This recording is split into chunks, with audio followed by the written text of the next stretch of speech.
이사야서 강의 6번째 시간입니다. 이사야 7장 1절에서 10장 14절까지 말씀은 유다의 12대 왕 아하스 왕 때에 북왕국 이스라엘과 아람이 동맹을 맺어가지고 유다를 공격했을 때의 배경을 가지고 말씀을 주고 있습니다. 사실 오늘 본문을 더 잘 이해하려면 7장 1절에서 25절까지 7장 전체를 다 읽어야 되는데 오늘 우리는 10절에서 17절까지만 읽었습니다. 자, 여러분 7장 1절을 한번 보십시오. 거기 보면 아람 왕 르신과 이스라엘 왕 베가가 동맹을 맺어서 유다를 침공했다 그렇게 말합니다. 그러나 예루살렘을 함락시키지는 못했다 그렇게 되어 있습니다. 자, 아람이라는 나라와 북왕국 이스라엘이 왜 유다를 공격했을까 하는 것을 여러분 알아야 됩니다. 그 당시에 고대 근동에 가장 강력하게 떠오르는 나라는 아수르였습니다. 그 아수르에 대항하기 위해서 북왕국 이스라엘과 아람과 그들이 유다에게도 요청을 했습니다. 같이 힘을 모아가지고 아수르를 공격하자. 그런데 유다가 동조하지 않았습니다. 그러자 이 아람과 이스라엘이 화가 나서 남왕국 유다를 공격하게 된 것이죠. 비록 예루살렘이 함락되지는 않았지만 모든 백성들이 왕과 모든 백성들이 심히 두려워 떨었다 그렇게 기록되고 있습니다. 보니까 백성의 마음이 숲이 바람에 흔들림같이 흔들렸다. 두려워 떨었다 그런 말이죠. 이렇게 되자 하나님이 이사야에게 명령합니다. 너의 아들 스알 야숲을 데리고 아하스 왕을 찾아가라.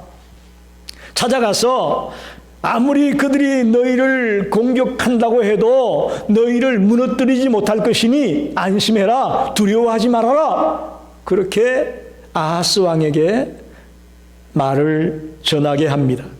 즉 하나님이 지켜줄 테니까 아무리 그들이 공격해 온다고 해도 두려워하지 말아라. 그렇게 명령했죠. 더 나아가 너희들을 공격하고 있는 그 북왕국 이스라엘이 망하게 될 거야. 그러니 너희들은 굳은 믿음을 가지고 굳게 서 있어야 된다. 그렇게 명령합니다. 한번 따라 합시다. 굳은 믿음을 가지고 굳게 서 있으라.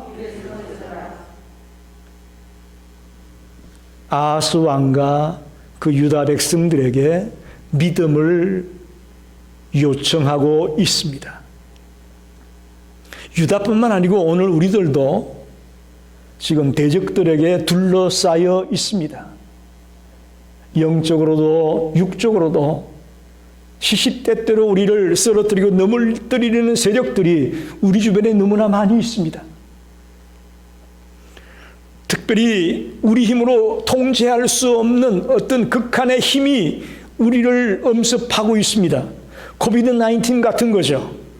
지금 현재 인간의 힘으로는 어찌할 수 없는 이런 것들이 우리를 엄습하고 도전해 오고 있습니다. 그래서 우리는 때때로 실패하기도 하고 낙심하기도 하고 쓰러지기도 합니다. 이때 우리에게 필요한 것은 그럴수록 더 하나님을 바라보며 하나님을 의지하며 하나님의 음성에 귀를 기울이는 수밖에 없습니다. 아멘입니까? 그걸 저는 한마디로 믿음이라고 말하고 싶습니다. 대적들에게 둘러싸여 있고 우리 힘으로 어찌할 수 없는 그런 세력들이 우리를 엄습할 때 우리가 할 수 있는 것은 굳은 믿음으로 굳게 서 있는 것입니다. 그런데 우리 주변에 보면 실상은 믿음이 없으면서도 자신은 믿음이 있는 것처럼 포장하고 있는 사람들을 많이 만나게 됩니다. 교묘하게 자기의 믿음 없음을 아주 믿음이 강한 것처럼 포장하고 있는 자가 많이 있다는 거죠. 사람은 속일 수 있을지 모르겠지만 하나님은 속일 수가 없습니다. 우리는 믿음 없음을 정직하게 고백하고 하나님 앞에 간절히 매달려야 할 줄 믿습니다. 가끔 한국에 있는 친구들과 통화를 하게 되면 확실히 이 이민자로 살아가는 우리 미국에서 사는 사람과 한국에서 사는 사람들의 생각이 많이 다른 것 같아요. 그들은 주로 전화하면 우리는 지금 몇 명 모인다, 헌금이 얼마가 나온다, 또 교회가 어떻게 건물을 크게 지었다, 전부 다 그런 얘기예요. 실제로 정말 내가 주님을 사모하고 얼마나 주님을 만나고 싶고 깊은 교제에 들어가 있고 내가 성숙해지고 성화되어지고 변화되어져 나가고 이런 포커스는 없고 대부분 물량적인 거예요. 몇 명이 모였다, 결산을 얼마를 했다, 큰 땅을 샀다. 정말 우리 이민 목회자들하고는 좀 거리가 먼 그런 얘기들을 하는 것을 보면서 소외감을 느낍니다. 여러분, 우리의 믿음을 속일 수 없습니다. 솔직하게 하나님, 나 부족합니다. 나 연약해요. 나 도와주세요. 할렐루야. 이것이 우리의 자세가 되어야 됩니다. 이 험한 세상을 달려나간 우리의 자세가 그러해야 됩니다. 오늘 설교 제목이 믿음처럼 보이는 불신앙이에요. 믿음이 있는 것 같은데 그 속에 들어가 보면 불신앙입니다. 그 대표적인 인물이 오늘 아하스 왕이라는 자가 그와 같다라고 이사야는 설명하고 있습니다. 10절로 17절을 오늘 집중해서 보게 될 텐데 10절, 11절을 보세요. 그러면 하나님이 아하스 왕에게 징조를 보여주겠다고 얘기합니다. 여기서 말하는 징조란 앞으로 하나님이 하실 일들을 증거로 보여주겠다는 거예요. 하나님이 어떻게 일할 것인가를 증거로 보여주겠다는 것이 징조를 보여주겠다는 겁니다. 그러면서 깊은 데에서든지 높은 데에서든지 구하라. 하나님이 어떤 것이라도 다 하겠다.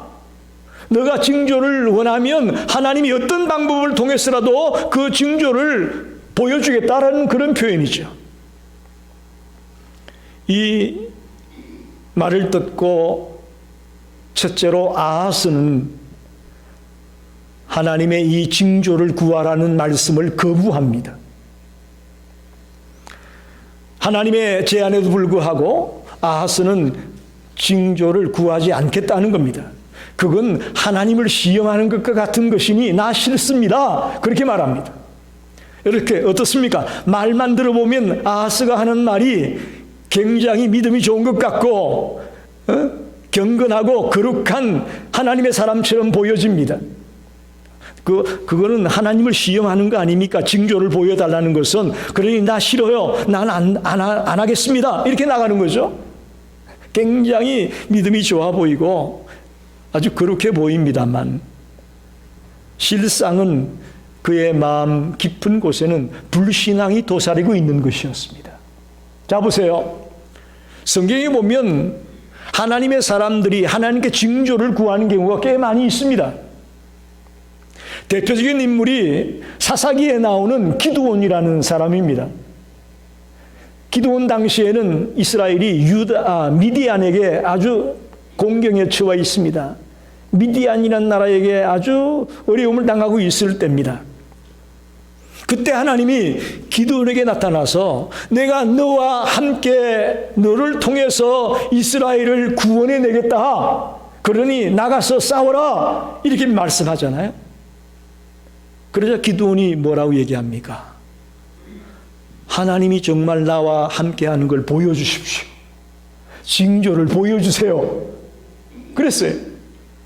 그러면서 하는 말이 아침에 이슬이 내릴 때에 마당에는 이슬이 없고 이 양털 솜뭉치에만 이슬이 잔뜩 묻어있게 해주십시오.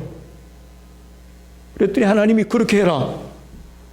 다음날 일어나 보니까 마당은 바짝 말랐는데 이 양털에만 물이 흥건히 고였어요. 하나만 더 징조를 보여주십시오. 이번엔 반대로 마당은 이슬이 되었을 때 마당은 다 젖었는데 이 양털은 뽀송뽀송하게 물기가 하나도 없게 해주시면 내가 믿겠습니다. 하나님은 기드온이 원하는 대로 징조를 그대로 보여주었습니다. 하나님의 사람들이 하나님이 징조를 보여주는 것이, 하나님께 징조를 요구하는 것이 불신앙이 아닙니다. 시험하는 게 아니에요. 또한 말라기에 보게 되면 굉장히 중요한 말씀인데, 하나님이 온전한 11조를 드리는 자에게 축복을 해주는가 시험해봐라.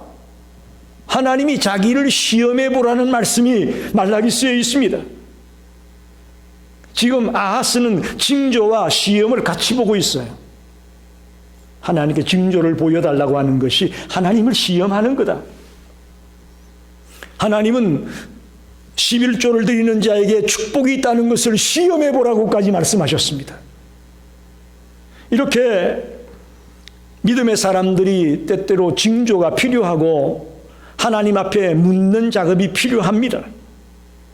그런데 아하스는 그것을 마다하고 있습니다. 그건 싫다고 말하고 있습니다. 이게 아하스가 믿음이 있는 것이냐 하는 문제예요. 그의 고백에는 밑바탕에 불신앙이 자리를 잡고 있는 겁니다. 왜냐하면 그가 징조를 구하지 않는 까닭은 첫째 교만해서 그렇습니다.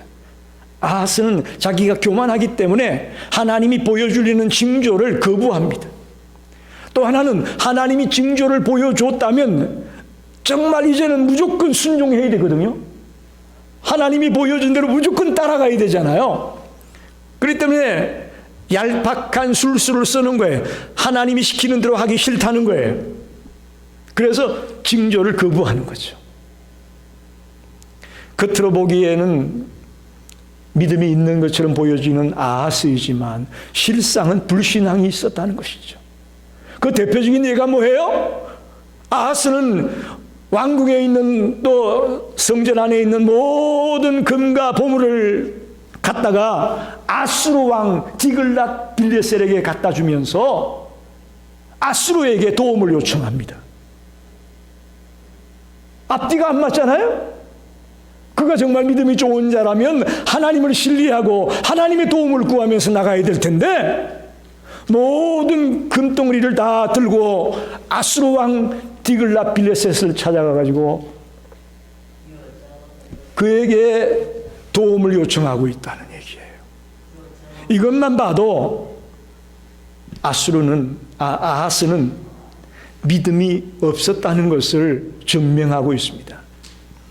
그래서 오늘 13절에 보니까 하나님이 이사야를 통해서 진노하고 있습니다. 선지자의 말을 듣지 아니하고 하나님을 괴롭게 하느냐? 너희들이 어떻게 하나님을 괴롭게 할 수가 있느냐?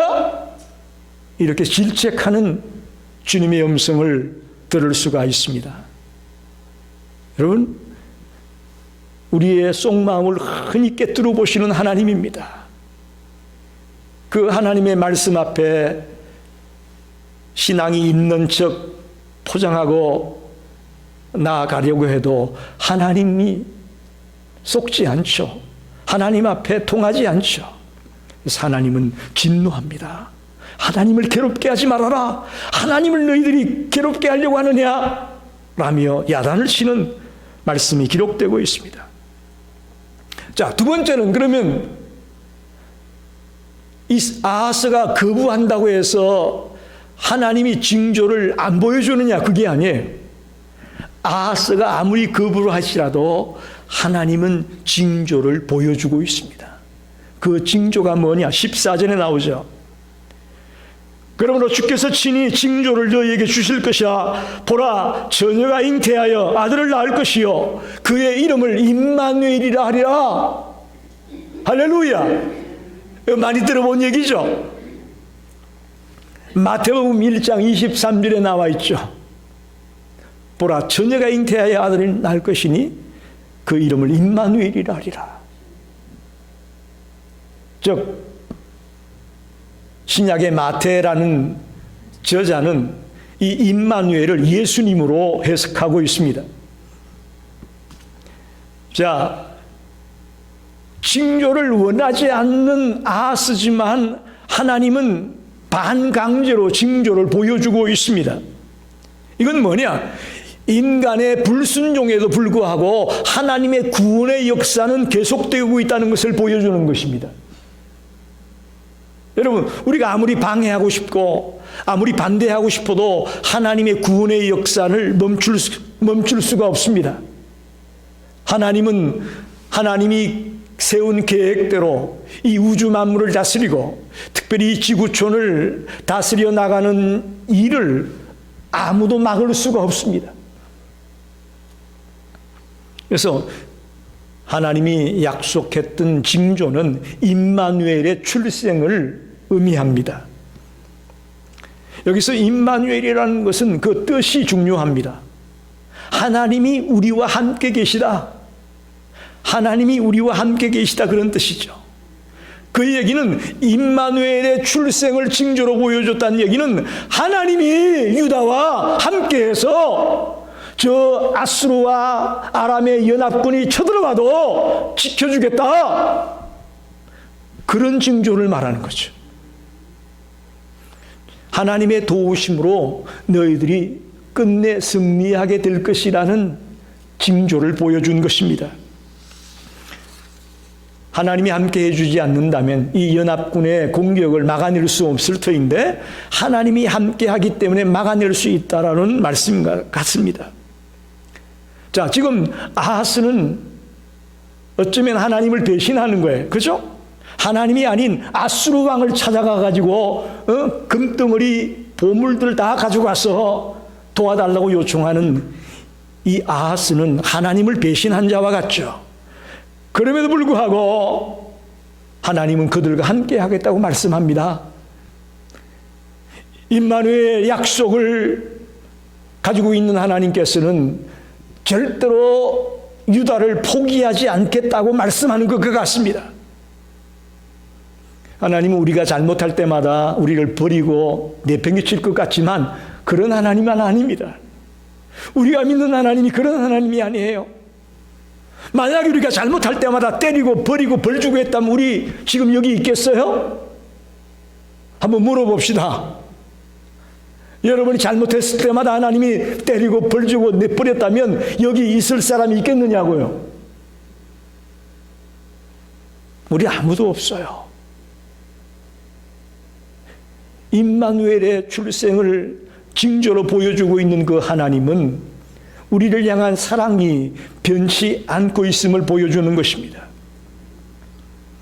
이스라엘이 아무리 실패해도 하나님의 계획을, 하나님의 사랑을 번복할 수가 없다는 거예요.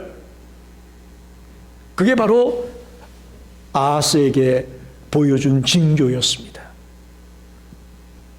임마누엘 출생을 보여준 것입니다. 자, 마지막으로 그러면 나중에는 어떻게 되느냐? 아수르의 공격에 의해서 유다를 공격했던 두 나라가 멸망당할 것이라는 거예요. 아람과 이스라엘이. 그리고 더 나아가 이 하나님의 징조를 거부하고 불신앙으로 일삼았던 유다 너희도 아수르에게 아주 곤경에 처하게 될 것이다 라는 것이 하나님의 말씀입니다. 15절을 보니까 악을 버리며 선을 택할 줄 알 때까지, 그래요. 악을 버리며 선을 택할 줄 안다. 즉 선과 악을 분별할 만큼 성숙한 때까지는 이 아이가 엉긴 젖과 꿀을 먹게 될 것이다. 그렇게 말합니다.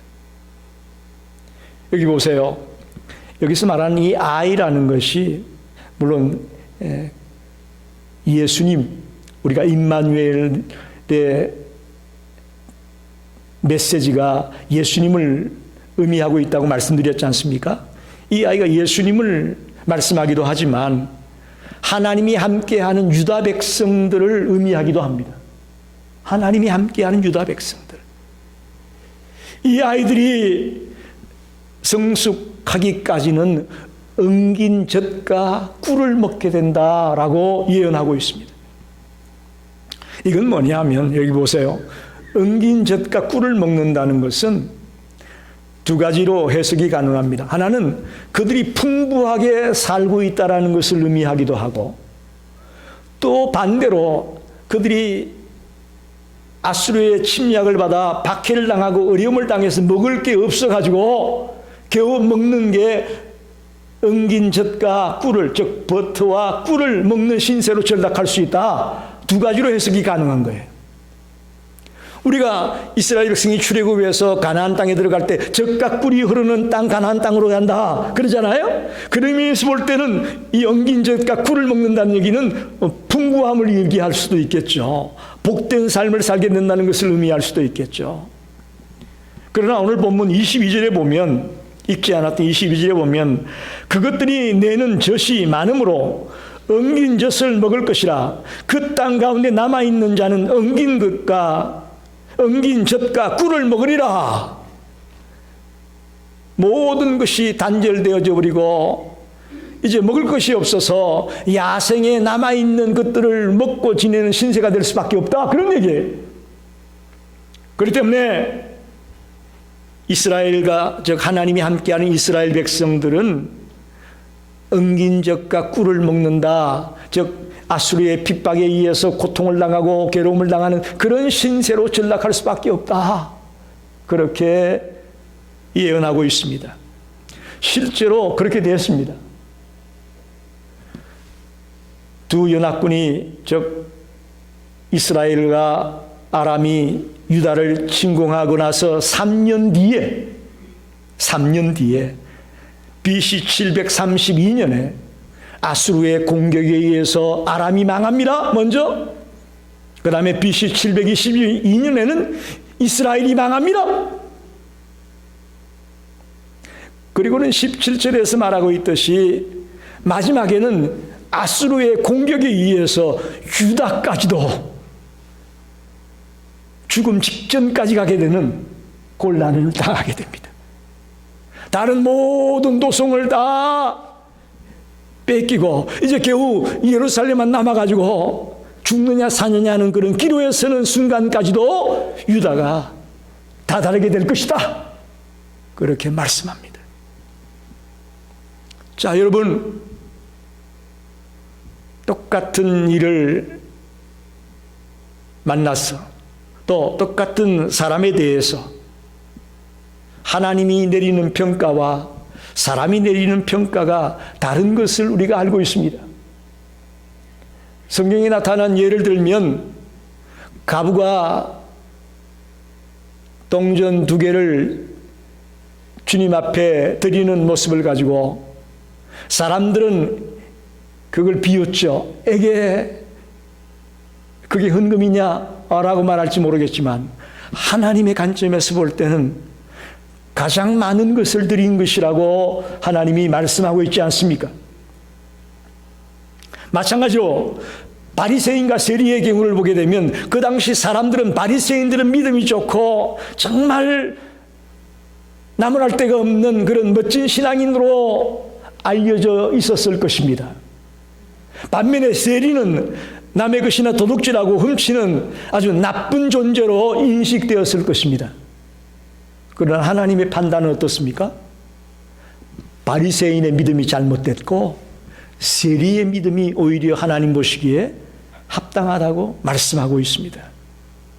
이처럼 어떤 사람이나 어떤 사건을 바라볼 때 하나님이 내리는 판단과 사람이 내리는 판단이 차이가 있음을 보게 됩니다.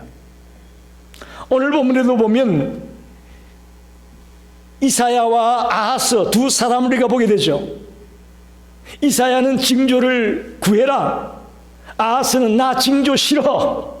두 사람이 대비가 되고 있습니다. 도대체 믿음의 사람이 이사야인지 아하스인지 우리가 묻게 될 수밖에 없습니다. 이사야는 한마디로 말하면 하나님의 말씀에 절대적으로 순종한 사람이었습니다. 하나님이 아하스에게 가서 징조를 구하라고 해라. 그러면 징조를 구하라고 하고, 너 아들 데리고 가서 염려하지 말아라. 하나님이 지켜줄 거다. 그러면 그대로 얘기하고 철저하게 하나님의 말씀에 순종하는 길로 갔던 사람이 이사야 선지자였습니다. 반면에 아하스는 하나님의 명령을 받아들이지 않습니다. 겉으로 포장하죠. 어떻게 내가 하나님을 시험할 수가 있느냐. 나 그 징조를 구하지 않겠다. 도대체 이사야가 믿음의 사람인지 아하스가 믿음의 사람인지 헷갈립니다. 이처럼 사람들은 자신의 신앙이나 본심을 감추고 있습니다. 그래서 겉으로 말하는 행동만 가지고는 그 사람이 참된 신앙인인지 가짜 신앙인인지를 구분하기가 어렵습니다. 여러분과 저를 돌아봅시다. 우리의 신앙을 남에게 보이려고, 남에게 잘 보이려고 포장하지 맙시다. 포장하지 맙시다. 하나님, 나의 믿음 없음을 도와주십시오. 솔직하게 있는 그대로 나 믿음이 약합니다. 나의 믿음 없음을 도와주십시오. 나 이것밖에 안 돼요. 하고 내 자신을 솔직하게 주님 앞에 내어놓읍시다. 하나님은 그런 사람을 원합니다. 우리가 아무리 포장한다고 해서 하나님을 속일 수 없어요. 사람들은 어리석은 사람들은 쏘가 넘어올지 모르겠지만 하나님은 쏘가 오지 않습니다. 하나님은 쏘가주지 않아요. 그래서 오늘 제가 결론적으로 말씀하고 싶은 것은 우리가 하나님 앞에 정직한 신앙의 모습으로 서자는 것입니다. 포장하고 감추고 아름답게 꾸며가지고 믿음이 있는 것처럼 아무리 얘기해봤자 그건 오히려 손해예요. 있는 그대로 하나님, 내 믿음의 수준이 이것밖에 안 됩니다. 내가 교회에서 무슨 직분을 받았다고 하고 기도를 한다고 하고 잘한다고 하지만 실상은 나 사실 이것밖에 안 됩니다. 하나님 아시잖아요. 저 도와주세요. 겸손하게 내 모습 이대로 주님 앞에 내어놓고 주님의 도움을 구하는 그런 사람이 참된 믿음의 사람이 될 수가 있습니다. 다시 말하면 불신앙을 가지고 있으면서 믿음처럼 보이게 하는 건 손해예요. 손해입니다. 그 결코 도움이 안 됩니다. 나에게 흔들리는 신앙, 좀 아직도 확고히 서 있지 못한 신앙이 있다면 솔직하게 내어놓는 거예요. 그것이 우리가 사는 길이고 그것이 우리가 주님 앞에 칭찬 듣는 길임을 믿습니다. 그래서 오늘 믿음처럼 보이지만 불신앙을 갖고 있었던 아하스와 같은 그런 신앙이 되지 말고요.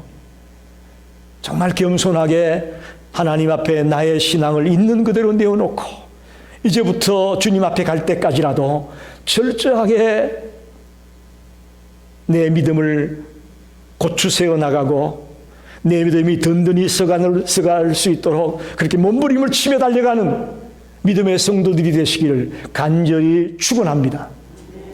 기도하겠습니다.